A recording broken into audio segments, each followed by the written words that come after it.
This Torah class is brought to you by TorahAnytime.com. Okay, Bruchim Haba, and welcome everyone. Welcome to today's Tefilla Shiur. The Tefilla series is sponsored by good friends in Los Angeles, Rabbi Rose, Lili Nishmas, his brother, Tzvi ben Levi Yitzchak, and his neshama, Shehav and Aliyah, B'yomel Yosher for his whole family. Now, Baruch Hashem, the new book has been released, The Darkness and the Dawn. It is now available from ArtScroll for our listeners with free shipping. Here's the promo code, Rabbi DG, capital letters, Rabbi DG. You put it in, you get free shipping anywhere in the United States. Be'ezus Hashem, Motzoi Shabbos at 10:30, there'll be a special shiur about Shiva Asar B'Tammuz, streaming live on Torah Anytime, and you could get it on Torah Anytime or on our site, rabbidg.com. Okay, we are now continuing on in our series on Tefilla, namely Hodu. We're in Hodu, and we are up to what is called the sixth Gidol, the sixth braiding.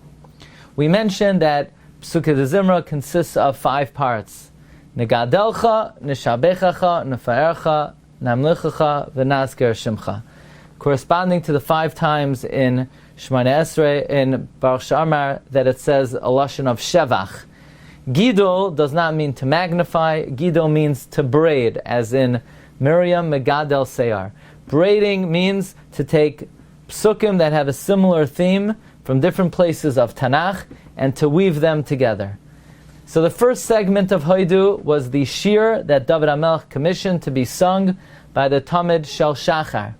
That goes from Hodu Hashem Kir V'Shmo Yodiv Amal Iloisav until Al Tigu B'Meshichai U'V'Nviyai Al Tareo.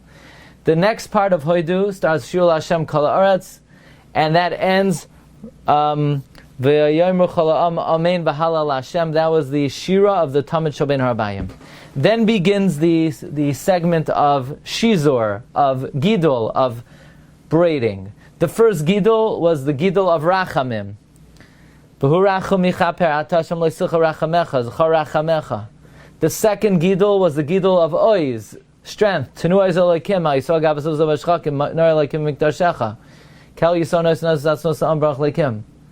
third Gidol was the Gidol of Nekama. Kel Nekama Hashem, Kel Nekama Sophia. The fourth Gidol was the Gidol of Tzavakos. I skipped the first Gidol. The first Gidol was Roimimu. So you have Roimimu, you have Rachamim, you have Oiz, you have Nekama, you have Tzavakos, and today we're going to learn about the Gidol of salvation. Says Reb Shimon Schwab, Zecher Tzaddik Levracha, we have 2 psukim of Yeshua. Hashem Hoshia, God save, Hamelach Yaninu B'Yom Karenu, and Hoshia Es Hamelcha Uvarach Es Nachal Asecha.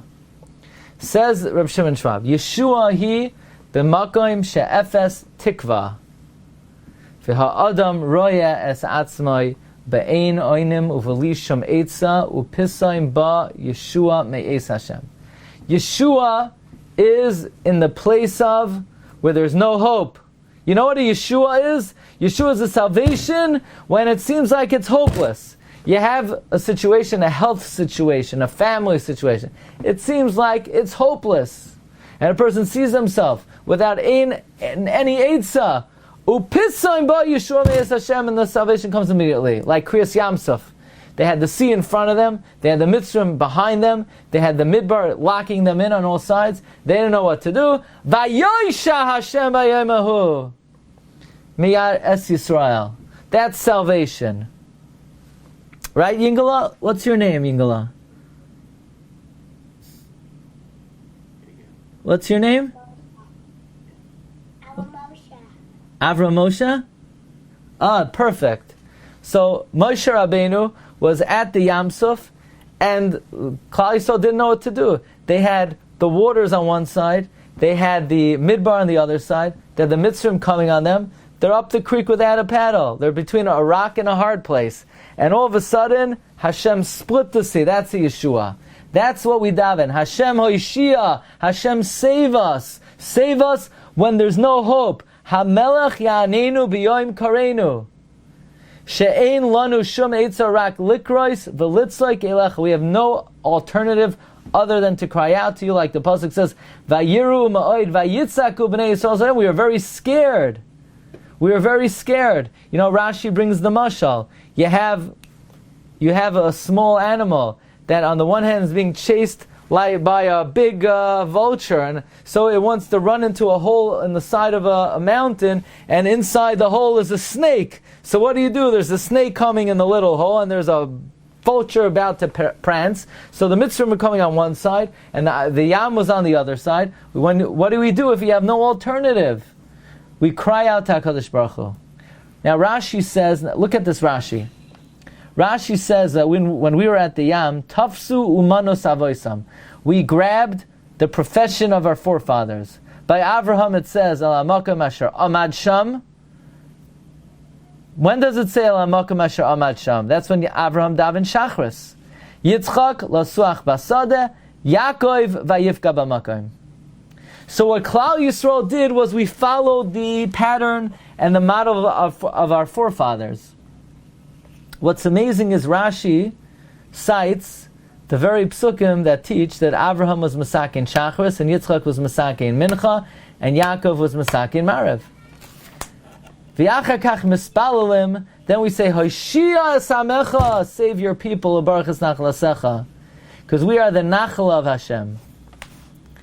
And here Reb Shimon Shua brings an amazing ha'ara of Rabbi Yerucham Levavitz, the Mashgiach of Mir.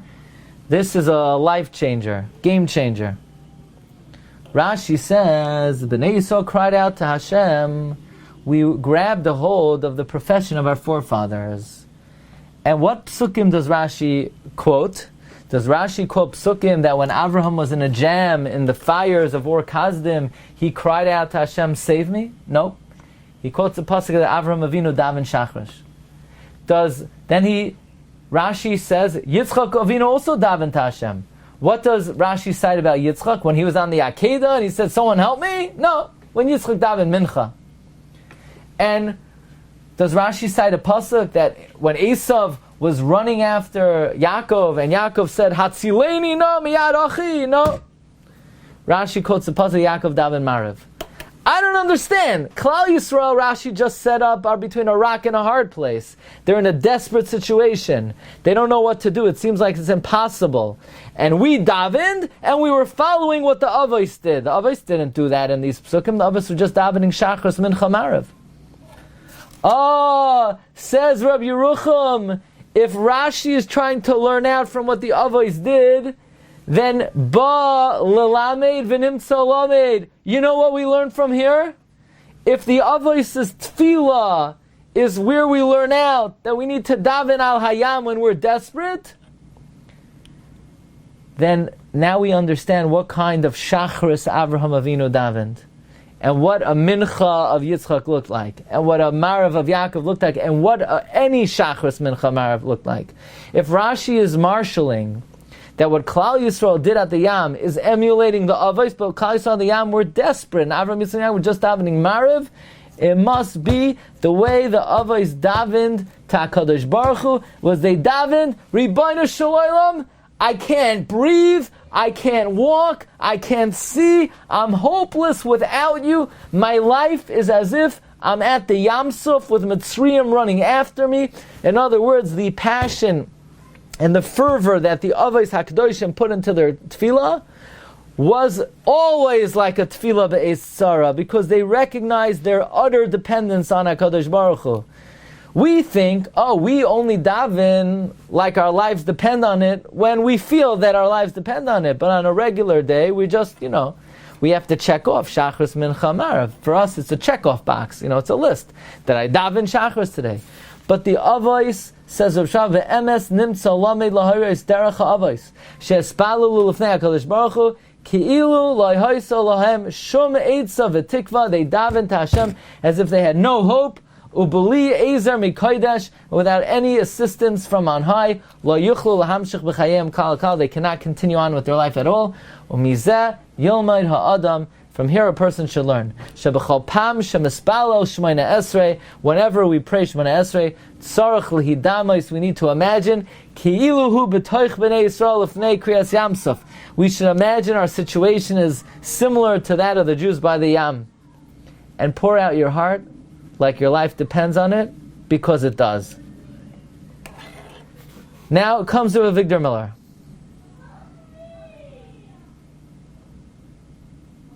The king shall answer us. Hamelech yanenu.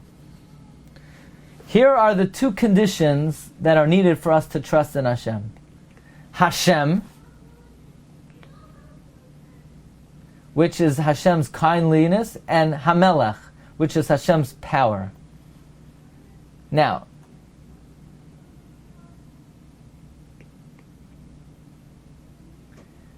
Hamelech yanenu v'yom korenu, on the day that we call out to Him. Hashem, now this is an amazing thing. We say Hashem hoshia, Hashem saves. Hamelech yanenu v'yom korenu. The King answers us on the day we call out. Really? Every time we daven to Hashem, Hashem answers us that day? Yes. Hashem answers us that day. Hashem gives an immediate answer.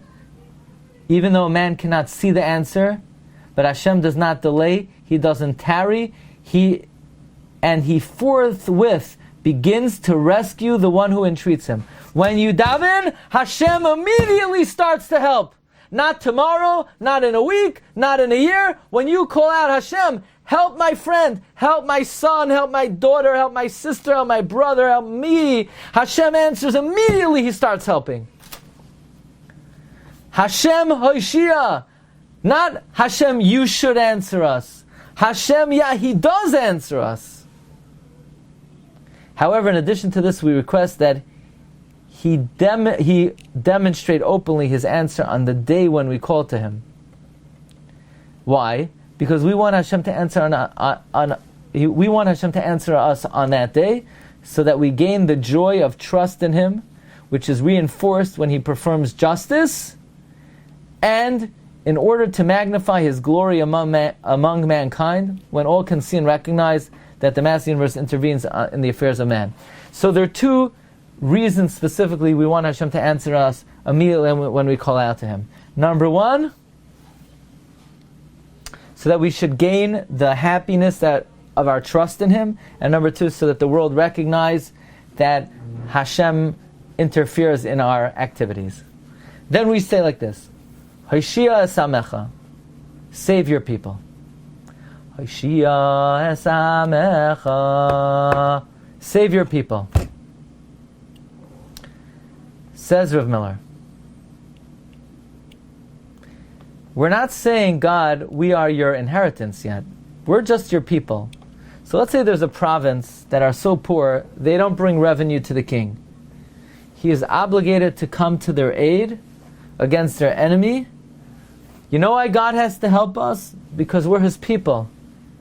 And even though we're of no benefit to Him, but we're His people, even though we're not His inheritance, and we don't bring Him any profit, and we're so low, and we have no virtue other than we're loyal to Hashem, He's obligated and responsible to help us, because we've chosen to be His people. So we say, Ribono Shel Olam, Hoshia esamecha, save your people, just by dint of the fact that we're your people. We don't deserve it, but we're yours. But then we say, Uvarech es nachlasecha, bless your inheritance. Inheritance means that we're His estate, we're a source of profit to Him. And therefore, when the owner of an estate improves the estate and lavishes expense upon it, so he profits from it.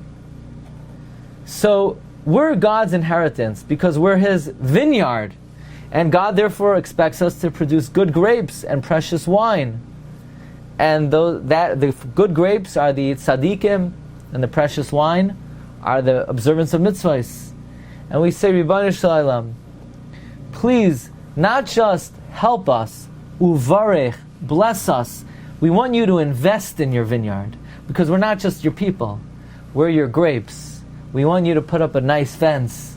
We want you to make it look good. We want you to tend to us. And therefore we ask you to bless us. For as much as you bless us, so much more are the fruits of virtue and the wine of Torah which could be produced. So Hashem will take more nachas in us if He blesses us. And we say, Ureim. Ureim means to pasture. Constant attention that a shepherd gives his flock. It means to supply their needs, to protect them from their enemies, and it means to bear them. Naaseh means, number one, to carry them, and it means to elevate them.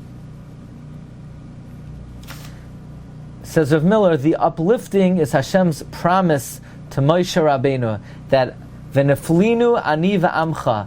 Moshe Rabbeinu asked that Klal Yisrael be distinguished and separate from the nations of the world. Ad olam, forever, because God's promises are forever. So this is the shizur, this is the gidul of Yeshua, of salvation, where we say, Hashem Hoshia, Hamelech Ya'aninu V'yom Kareinu, God answers us immediately, and we ask Hashem to show His answer and make it manifest so that we could rejoice in our trust in Him, and so that the nations of the world see Hashem's interest in our affairs. And then we say, Hoshia es amecha, which has a very powerful connotation, that the Rebbeinu Shalom is obligated to care and tend to us merely by the fact that we are His people. Okay, Marv Rabbi, wishing everybody bracha v'hatzlacha, and hope everybody has a great Shabbos, and stay tuned for upcoming events. But the first upcoming event is Matzai Shabbos 10:30, streaming live. Okay, have a great Shabbos, everyone. Kol Tov. Kol Shabbat Shalom. Kol Tov. Be well.